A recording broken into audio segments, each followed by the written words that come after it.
Աստվածաշնչյան ընթերցանություն ամեն առավոտ, հունիսի 1 և երեկո առավոտ եղավ առաջին օրը, ծննդոց 1:5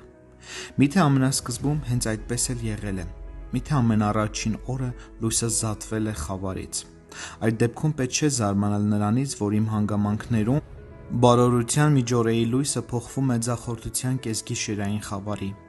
իմ հոգում միշտ չի թագավորելու կեսօրը, երբեմն ես ստիպված եմ խոստովանել ուրախության կորուստը և իմ սիրելիին փնտրել գիշերվա խավարում,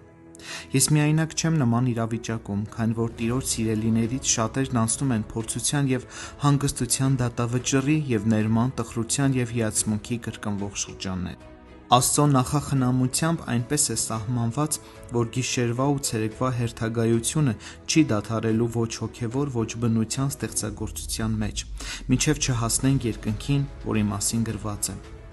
և գիշեր այնտեղ չի լինի, երկնավոր Հոր բոլոր կարգերը լի են իմաստությամբ և բարիքով,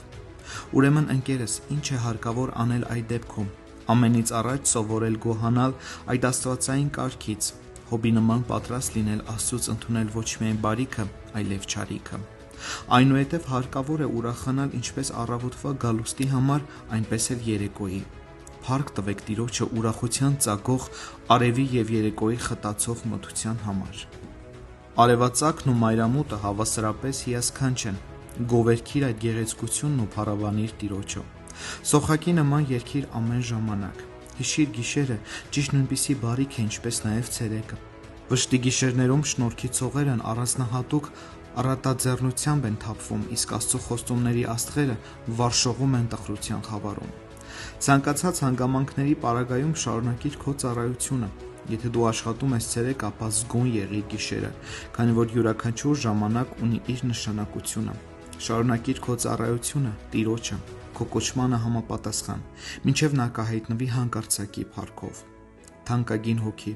քո ծերության ու մահվան երեկոն անուղղակաբար մոտենում է, սակայն մի վախեցիր, այն միայն օրվա մի մասն է, Տերն ասել է, ես նրան կթաքցնեմ ամեն ժամանակ,